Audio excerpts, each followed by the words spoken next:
میرے شاپ کے سامنے ایک بیوٹی پارلر کھلا تھا جس کا نام گرین ہوئی پارلر تھا۔ میری دکان پنجاب کے ایک چھوٹے سے شہر شہوافور میں واقع تھا۔ میری شادی کو 4 سال ہو چکے تھے۔ میں اپنی بیوی اور 2 بیٹوں کے ساتھ زندگی گزار رہا تھا۔ میری دکان کے سامنے ہی ایک کنٹ بازار تھا۔ لوگوں کا ایک سمندر جو یوں تو میری دکان کے آگے سے گزرتا تھا، اور یہاں بیوٹی پارلر کھلنا کوئی عجیب بات نہیں تھی۔ اصل حیرانی والی بات تو وہ بیوٹی پارلر کی مالکہ تھی۔ پھر اس پر اس کا پیشن قیامت اٹھاتا تھا۔ یوں معلوم ہوتا تھا کہ وہ پیشن پروگرام میں ماڈلنگ کرتی ہے۔ پوری ملک کے ڈیزائنر اس کے گھر آ کر نت نئے ملبوسات دیتی ہے کہ وہ انہیں پہن کر ملبوسات کی تشریح کرے، اور وہ جس جگہ سے گزرتی دیکھنے والوں کی آنکھیں حیرت سے دیکھتی رہ جاتی۔ صبح اس حسینہ کی ایک جھلک دیکھنے کے لیے منتظر رہتے۔ اپنی کام کو سلیقہ سے کرنے کی وہ ماہر تھی۔ کچھ دنوں میں ہی بیوٹی پارلر چلا نکلا اور خوب رش لگنے لگا۔ کیونکہ بیوٹی پارلر میری دکان کے سامنے تھا، اس لیے کبھی کبھار دیدار نصیب ہو جاتا۔ میرا سارا دن مصور گزرتا۔ میں ہمیشہ اس کی تک میں رہتا، لہٰذا میری نظریں کبھی کبھار 2-4 بار اس کا دیدار کرا ہی جاتی۔ اب تو وہ بھی اکثر میری دکان پر آنے لگی، بیلنس کروانے اور کبھی نئی موبائل لینے کے لیے۔ وہ خوبصورت اتنی تھی، میرا دل چاہتا تھا کہ وہ سارا دن میرے ساتھ گزارے۔ اسے نئے نئے ماڈل کے موبائل رکھنے کا بہت شوق تھا، اس لیے مارکیٹ میں جو بھی نیا موبائل آتا تو میں اس کے نمبر پر سینڈ کر دیتا۔ وہ میری دکان پر آ جاتی اور میں اس کا پرانا موبائل لے کر اسے نیا موبائل دے دیتا تھا، اور جب وہ پیسے دینے لگتی تو میں پیسے لینے سے انکار کر دیتا۔ بس اسی بہانے سے ہماری دوستی ہو گئی۔ اس کا نام سونم تھا۔ میری روزانہ گھنٹوں اس کے ساتھ فون پر باتیں ہونے لگیں۔ کچھ عرصے بعد ہماری دوستی محبت میں بدل گئی۔ اب اکثر وہ میرے ساتھ گھومنے بھی جاتی ہے۔ وقت نے ہم دونوں کو ایک دوسرے کے بہت قریب کر دیا۔ اب ہم ایک دوسرے کی محبت کی سمندر میں غوطہ لگانے لگے۔ مجھے تکلیف اس وقت ہوتی جب ایک شخص اس کے پارلر میں آتا اور دیر تک پارلر میں موجود رہتا۔ اسی دوران وہ مجھے بھی نظر انداز کر دیتی، اور ہاں، خواتین کو انتظار کرنے کی سزا کے حوالے کر دیا جاتا۔ پارلر ایک گھر کی شکل میں تھا۔ جب وہ آدمی چلا جاتا تو انتظار میں بیٹھی خواتین کو کہتی، میرے شوہر تھے، ہم گھریلو مسئلے پر بات کر رہے تھے۔ ایک دن ہم شہر کے ایک ہوٹل میں اکٹھے کھانا کھا رہے تھے تو میں نے اپنی دل کا غبار نکال کر خوب شکوہ کیا کہ آخر وہ شخص کون ہے۔ دیکھو سونم، جھوٹ کا سہارا نہیں چلے گا۔ بات کا مجھے یقین ہے کہ وہ تمہارا شوہر نہیں ہے۔ اگر تمہارا کوئی دوست ہے تو تم نے آج تک مجھے کیوں نہیں بتایا؟ یا سچ سچ بتاؤ، اس کا کیا رشتہ ہے تمہارے ساتھ؟ اس کے آتے ہی تم سب کچھ بھول جاتی ہو۔ اس نے تم پر آخر کیا جادو کر رکھا ہے؟ وہ کون سی مجبوری ہے جو تم اس شخص کو گھنٹوں پارلر میں بٹھا رکھتے ہو؟ یہ بات میں نے کہی کہ ایک دم سے وہ خاموش ہو گئی، اور پھر کچھ دیر بعد یوں گویا ہوئی، ہم 2 بہنیں اور ہمارا ایک بھائی تھا۔ والد بچپن میں ہی فوت ہو گئے تھے۔ ماں نے بہت سی مشکلات برداشت کر کے ہمیں پالا پوسا۔ میں نے میٹرک تک تعلیم حاصل کی۔ بھائی بڑی مثبت میں بیٹھ کر نشے کا عادی ہو گئے۔ گھر میں آمدنی کا کوئی ذریعہ نہ تھا۔ پورے کرنے کے لیے بھائی چوری بھی کرنے لگ گیا۔ ایک دفعہ وہ کسی امیر آدمی کے گھر چوری کرتا ہوا پکڑا گیا تو اس شخص نے اسے پولیس کے حوالے کر دیا۔ میرے بھائی کے کیس کی پیروی کرنے والا کوئی نہ تھا۔ یوں بھائی کو جیل ہو گیا۔ خواتین گھر میں اکیلے رہ گئی۔ 2 وقت کی روٹی تک میسر نہ تھی۔ پیٹ کی دوزخ بھرنے کے لیے میں ایک ایسے مشاہرہ زندگی پر چل پڑی، اور نوکری کے حصول کے لیے میں ایک درندے کی دفتر جا پہنچی۔ اس نے میرا حسن دیکھ کر مجھے دفتر میں نوکری دی۔ دفتر میں میرا کام بندوں کی خواہشات کی تکمیل کرنی تھی۔ بدلے میں ہمارے گھر کا چولہا جلنے لگا۔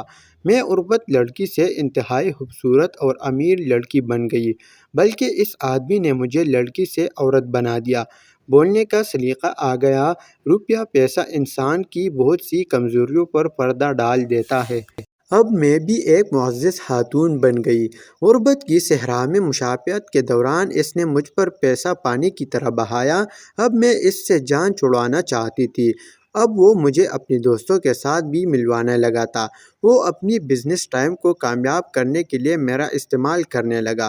مجھے بڑی بڑی بزنس مین دوستوں کے ساتھ راتیں گزارنے پر مجبور کرنے لگا، جبکہ یہ کام میں نے صرف اپنی مجبوری سے شروع کیا تھا۔ اب مجھے نائٹ سے نفرت ہو گئی۔ اس شخص سے جان چھڑانے کے لیے میں آپ کے چھوٹے سے شہر میں آ گئی۔ اس نے یہاں بھی مجھے ڈھونڈ لیا۔ اب مجھے پرانا قرض چکانا پڑے گا۔ لالچ دے رکھا ہے کہ بیوٹی پارلر والی دکان خرید کر دوں گا۔ میں نے اپنی اخباری رپورٹر دوست سے اس دھماکے کر سونم کی اس شخص سے جان چھڑوائی۔ اگلے دن سوتم بیوٹی پارلر کی بجائے میری دکان میں آ گئی۔ کرسی پر بیٹھنے کی بجائے میرے پاؤں میں بیٹھ گئی، زار و قطار رونے لگ گئی اور میرا شکریہ ادا کرنے لگی۔ عدیل، تم نے مجھ پر بہت بڑا احسان کیا۔ اب میں ساری زندگی تمہاری بن کر رہوں گی۔ ایک دفعہ پھر ہم پیار کی راہوں پر چل نکلے۔ وقت نے ہم دونوں کو ایک دوسرے کے نزدیک کر دیا اور وہ باقاعدہ بیوٹی پارلر آنے لگی۔ روز ہماری عید ہوتی، میں جہاں بلاتا دن ہو یا رات وہ وہاں آ جاتی۔ ہماری راتیں شہر کے بڑی ہوٹلوں میں گزارنے لگے۔ تھوڑی ہی دن گزرے تھے کہ نظر بد نے پیچھے کرنا شروع کر دیا۔ خوشیوں کو کسی کی نظر لگ گئی، پریشانیوں کو ہمارے محلے کا پتہ چل گیا، ہماری حسین راتوں کو چاند گرہن نے آ گھیرا۔ بازار میں ایک بہت بڑی کپڑے کی دکان تھی جس کا مالک روزانہ آتے جاتے اسے دیکھتے۔ وہ کروڑ پتی آدمی تھا۔ اس نے سونم کو اپنی گاڑی میں لفٹ دیا جو اس نے قبول کر لی۔ وہ اس کو پارلر سے تھوڑا سا دور چھوڑ کر چلا گیا۔ شام کو لینے بھی آیا، پھر وہ روزانہ اس کی گاڑی میں آنے جانے لگی۔ اب تو اس نے مجھ پر بھی توجہ دینا کم کر دی۔ میرا احسان بھی اسے بولنے لگا تو بیوٹی پارلر بھی اکثر بند رہتا۔ مجھے پتہ چلا کہ وہ شہر سے باہر اپنی عزیزوں کی گھر گئی ہے۔ جب میں نے اپنی طور پر پتہ کیا تو پتہ چلا کہ وہ اس گاڑی والے کے ساتھ ناران کاغان سیر کرنے کے لیے گئی ہے۔ واپس آتے ہوئے اسلام آباد سے ڈھیر ساری شاپنگ کی ہے۔ اب تو اس کی 5 انگلیاں گھی میں اور سر کڑھائی میں تھا۔ مجھ پر احسان کر کے کبھی کبھار مجھے پون کر لیتی۔ ایک وقت تھا کہ صبح پارلر آتے وقت اور شام کو جاتے وقت مجھے سلام کرتی تھی۔ اب تو بعد ہی ملاقات ہوتے ہوتے بھی تو انتہائی عجلت میں وہ مجھے اپنی چند ادائیں دکھا کر چلی جاتی۔ یہ حالات میری برداشت سے باہر تھے۔ اب اس سے انتقام لینے کی ٹھان لی۔ میں اس کی راہوں میں اپنی آنکھیں بچانے لگا۔ وہ جتنی مجھ سے نظریں چراتی میں اتنی ہی دیوانگی کا مظاہرہ کرتا۔ پورا ہفتہ میں اس کی آؤ بھگت میں لگا رہا۔ آخر ایک دن میں اسے لاہور جانے کے لیے قائل کرنے میں کامیاب ہو گیا۔ لاہور میں میرا بہت ہی قریبی دوست رہتا تھا جس کے ذمے میں نے یہ کام لگایا تھا کہ وہ کسی ہوٹل میں کمرے کا انتظام کر دے۔ میاں بوئی نے لاہور آنا ہے اور وہاں مزاروں پر جانا ہے۔ میرا پروگرام ہوٹل میں یہ تھا کہ اس کے ساتھ اپنی پیاس بجھاؤں گا۔ میں نے اس کمرے میں کیمرے کا انتظام کیا کہ اس کی فلمیں بناؤں گا اور بلیک میل کر کے سونم کو ہمیشہ کے لیے اپنی تابع رکھوں گا۔ پروگرام سے میں نے اپنے دوست کو لاعلم رکھا۔ ہم 2 بجے شہر سے نکلے اور تقریباً 3 بجے لاہور پہنچے اور وہی اڈے پر میرا دوست ہمارا منتظر تھا۔ دوست کو ساتھ لیا اور اسی ہوٹل میں چلے گئے۔ کمرہ پہلے سے بک تھا۔ میں نے کیمرے کو کمرے میں ایک جگہ پر محفوظ رکھا۔ پہلے وہ انکار کرتی رہی مگر پھر میری بہت اصرار کرنے پر اس نے کپڑے اتار دیے اور پھر ہم دنیا سے بے خبر اپنے کام میں مصروف ہو گئے۔ اسی دوران وہ مجھے کہنے لگی کہ عادل، اب تم میں وہ دم نہیں رہا۔ میں اس کی بات نہ سمجھ سکا اور اپنی کام میں مصروف رہا۔ 7 بجے میں نے اپنے دوست کو بلایا اور وہ ہمیں اڈے تک چھوڑ گیا۔ ہم گھر کی طرف روانہ ہو گئے۔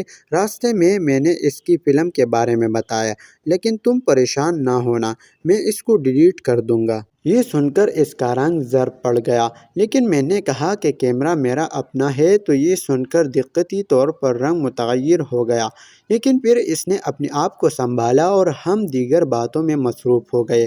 اب اس نے اپنا پینترا بدلا اور کہا، عدیل، میں تمہاری ہوں اور تمہاری ہی رہوں گی۔ میں دل و جان سے تم سے محبت کرتی ہوں، کبھی آپ سے کوئی چیز نہیں چھپاؤں۔ جو تم تصاویر اور فلمیں بنا رہی ہو، آخر تم نے ان کا کیا کرنا ہے؟ پھر وہ مجھے کہنے لگی کہ آپ کو ایک بات بتاؤ کہ آپ کا دوست مجھے بہت پیارا بری نظروں سے ہوٹل میں دیکھ رہا تھا۔ آپ جب اس کے ساتھ نیچے ہوٹل میں تھے تو آپ کو ادھر بیٹھ کر میرے پاس آ گیا تھا اور مجھ سے پیاری بری باتیں کر رہا تھا۔ اس نے آپ کے متعلق بہت سی برائیاں کہی اور یہ بھی بتایا کہ ہوٹل کا کرایہ اور باقی سارے معاملات اس نے خود دیکھے ہیں، آپ نے 1 روپیہ بھی خرچ نہیں کیا۔ یہ بھی کہا کہ جو آدمی ہوٹل اور ہوٹل کے اخراجات برداشت نہیں کر سکتا وہ آپ کو کیسے خوش رکھے گا۔ میں ایک فیکٹری کا منیجر ہوں، تم مجھ سے دوستی کر لو، میں تمہیں پولو کی طرح رکھوں گا، تمہاری ہر خواہش پوری کروں گا، تمہاری ادنی غلام بن کر رہوں گا۔ اس نے میرا ہاتھ چھوڑنے کی بھی کوشش کی مگر میں نے مشکل سے اپنا ہاتھ چھپا لیا۔ جو کچھ تم نے بتایا کیا یہ واقعی ہی سچ ہے؟ بالکل سچ ہے، میں نے سب کچھ ریکارڈ کیا ہوا ہے۔ ابھی میں ٹینشن میں ہوں، بعد میں آپ کو سناؤں گی۔ یہ سننا تھا کہ مجھے شدید غصہ آ گیا کہ میں چاہتا ہوں کہ میں ابھی لاہور واپس آ کر اپنی دوست کی جان لے لوں یا پھر خود مر جاؤں۔ میں نے بڑی مشکل سے اپنے جذبات پر قابو کیا، پھر بڑے ٹھنڈے مزاج سے اس کو فون کیا، خوب اس کی بے عزتی کی۔ اس نے حلفہ کہا میں نے سونم سے کوئی ایسی بات نہیں کی، مگر یہ بات ضرور کی کہ تم میرے دوست عادل کی جو بھی لگتی ہو، میرے لیے ایک بہن کا درجہ رکھتے ہو۔ تمہارے پاس ریکارڈنگ ہے، اس سے بڑی کوئی ثبوت نہیں ہے۔ اتوار کی تمہارے پاس آ رہا ہوں، سب گھر والوں کے سامنے مجھے ریکارڈنگ سنانا۔ اگر ریکارڈنگ میں یہ سب کچھ ہوا سزا کا حقدار ہوں گا۔ اگر تمہارے پاس ریکارڈنگ نہ ہوئی تو پھر میں تمہارے تمام گھر والوں کو بتا دوں گا کہ تم جمعرات کے دن لاہور ہوٹل میں کیا گل کھلا رہے تھے۔ میں نے سونم سے ریکارڈنگ مانگی مگر وہ صاف مکر گئی۔ تم نے مجھے برباد کیا، میری فلم بنائی، میں نے جوش کی بجائے ہوش سے کام لیا، میں نے تمہاری بربادی کا انتظام کر لیا ہے۔ تمہارے گھر جوان خوبصورت بیوی ہے، تم کو ان پر ذرا بھی ترس نہ آیا، آخر میں بھی کسی کی بیٹی ہو، کوئی میرا بھی بھائی ہے۔ بہرحال میری لاکھ منت سماج کے باوجود وہ اتوار کو ہمارے گھر آ گیا۔ سب گھر والوں کی موجودگی میں لاہور میں گزرے ایک ایک لمحے کی رواداری سنا دی۔ کامران نے کہا مجھے ریکارڈنگ سناؤ، ریکارڈنگ ہوتی تو میں سناتا۔ کامران رات کو بھی نہ ٹھہرا، میرے ہنستے بستے گھر کو اجاڑ کر چلا گیا۔ تو ناظرین آج کی ویڈیو یہی تک تھی، میں امید کرتا ہوں کہ آپ لوگوں کو پسند آئی ہوگی۔ اگر پسند ہے تو چینل کو سبسکرائب کر دیں اور ویڈیو کو لائک کر دیں۔ تو ملتے ہیں نیکسٹ ویڈیو میں، تب کے لیے والسلام۔